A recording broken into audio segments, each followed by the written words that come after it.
Hi guys, I'm the Lag Doctor Clay Ballard, and congratulations to this week's PGA Tour winner, Zach Johnson. Now in this analysis, we're going to go over how his right heel helps him to be consistent. And we all know he's one of the most consistent players on tour. We're also going to talk about how he has great extension through impact, how this can help you to get more compression and also add some more speed to your swing, and one quick fix that he could do that would really help him to limit his possible lower back pain and take some strain off that lower back. So congratulations again to Zach Johnson, and let's go ahead and get started with his analysis.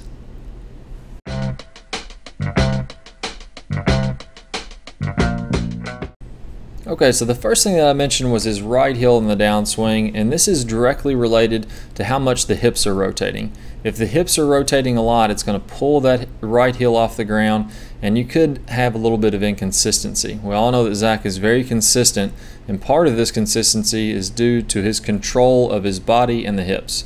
So here at impact, we're going to look at a pretty good impact position where his hips are about probably 30 degrees open. The shoulders are square, and this right heel has rolled inward, but it hasn't spun up and out of the shot.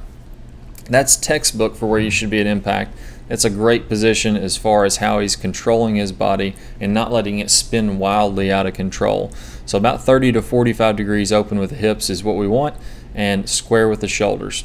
Now the right heel is really just a result of how much the hips are rotating. So if your hips rotate about 30 degrees or so, once they get to that point, the hips are going to continue to rotate, and they're going to start to pull this right heel off the ground. So watch his hips as he goes into the release, and they continue to rotate. Now it's going to pull that right heel off the ground. Now many players do this too early in their swing. They over-rotate their hips, and then this right heel is pulled off the ground prior to impact.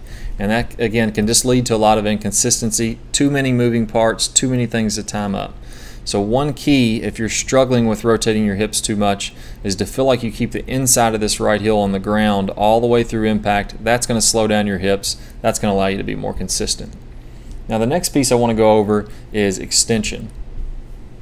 Now as we watch from face on, we can see that Zach has great extension down and through this ball, and great extension with the arms well into the release. So as he is about a little past waist high, we'll notice that both arms are dead straight. Now what this is going to allow you to do is make a descending blow on the ball. So let's go ahead and draw a line. So as he's coming down, let's trace this club head here.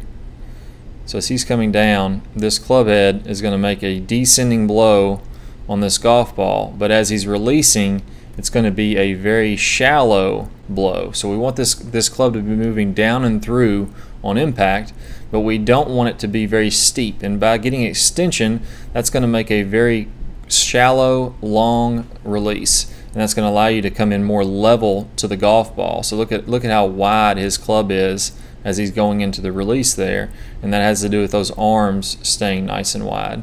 So if you could imagine, a great thought for you to have is, imagine there's a brick wall way up here in front of your body. So out of the screen here, imagine there's a brick wall here, and we're going to try to reach out and touch that wall with our club in the release. So imagine that it's a good 7-8 feet in front of you, and that you're going to try to reach out and touch that wall with your club. That's going to help you to get great extension and to really add some more speed. If we're getting good speed or good extension, that means we're allowing this club to create the biggest arc possible, and the bigger the arc, the more speed. So not only is it going to help you get a nice shallow angle of attack and more compression on the golf ball, it's also going to help you to add speed by allowing the biggest arc possible.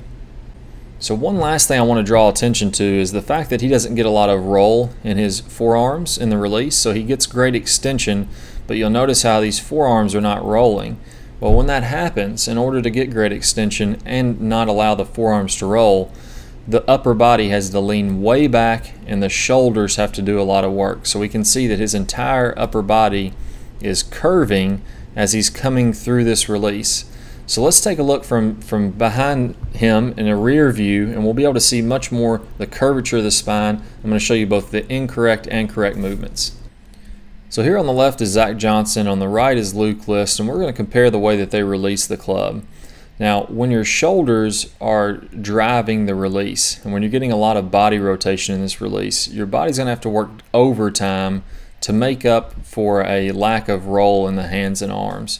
So here he's got a very body driven release, and if we look from his left ankle all the way up to his left shoulder, we can see a lot of curvature. It's putting a lot of strain on his lower back here.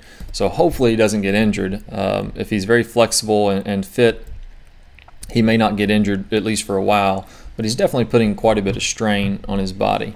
Now another way for him to release would be more something along the lines of what Luke List is doing here on the left, where his body is staying more stacked, and now his arms are just much more relaxed as he's letting it go, and you can see how his forearms are crossing over each other, and instead of pulling the club through with his body, he's letting the club kind of snap through and roll through, and it's a much more effortless position. So if we draw that same line from his left ankle up through his left hip and his left shoulder, much straighter than what we're seeing here with Zach Johnson. So you can obviously see how this type of release would be much easier on the body as opposed to leaning back, and a much more body driven release, kind of like the old reverse C that you would see back in the 70s. You can see how much more strain this would put on your lower back. So if you're struggling with your lower back issues, you get a lot of lower back pain, this may be something that you want to work on. So if you're watching this on YouTube, I'm going to add a bonus video for you guys. It's going to be the long arms extension drill. So it's going to show you how to get these long arms when you're extending through impact and into the release, so you can get that speed and compression like I was talking about. It's also going to put you in a position where you'd be more stacked like you'd see Luke List here on the right. It's going to show you how to get that speed without the risk of hurting your lower back here. So again, hopefully Zach Johnson won't have any issues with his lower back, and hopefully he has a long career, does very well. I'm glad that he won this week. Well, let's learn how to get some of the better parts of both of these swings. Let's get a little more stacked, and let's get the speed of those long arms like you're seeing with both of these players. So good luck, and here's the preview of that premium video. If you'd like to see the entire video, go ahead and click on the link in the bottom right. That's going to allow you to watch the entire thing as you sign up for your premium membership.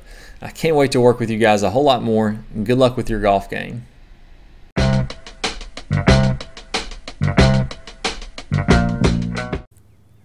Hi guys, I'm the lag doctor Clay Ballard, and today we're going to be going over the chicken wing. Now, we all know how this can cause some inconsistency and a loss of distance, but I'm going to go over today just how simple it can be to fix this move. It's actually incredibly easy to fix once you know the proper moves to take. I'm going to give you one drill called the long arms drill. It has 3 simple steps to get rid of your chicken wing forever. So stay tuned and I'll go over this with you right away. Alright, so many of you may be surprised to find out that the same move that causes the chicken wing also causes an over-the-top move if you're struggling with a slice. It can cause a loss of lag or a casting motion from the top, and many other problems. So if we can fix this one issue, we can tackle 4 or 5 bad results that you may be getting. So let's all start by describing exactly what's happening. Now, the move that I'm referring to is your right arm and your right wrist getting too active from the top. So let's take a look at this from down the line first. Now, if my right arm is trying to hit very hard from the top, if you feel like you're maxing out your power as soon as you start down, you're losing a lot of energy, you're losing speed. And what happens is this right arm and this right hand is pushing the club back to the inside as I'm coming through impact. Now, what happens when my right arm pushes is my left arm simply has nowhere to go. If we look at this from face on, as this right arm pushes back to the inside, now look at my left arm, it's breaking down because there's no room for it to swing forward. The right arm's taking it over. So if you're hitting balls from down the line and you watch your swing and you notice that as you're coming through impact, your hands quickly disappear back in behind your body, this is exactly what's happening. Your right arm is too dominant. So let's go ahead and get started with the first step of this drill that's going to allow you to move your left arm correctly. That way that your right arm can be a little bit more passive and you can get a ton more speed. Now it's time to take action. Don't let another year pass and still be frustrated with your golf game. This is your year to beat all of your friends. Go to the description below and click the link to sign up for your free membership. It will never cost you a dime, and you'll receive over 2.5 hours of detailed, eye-opening video lessons. Plus, you will be able to see the remainder of this video, only available if you click the link on this particular video. Be the first of your friends to join our 40,000 plus free members.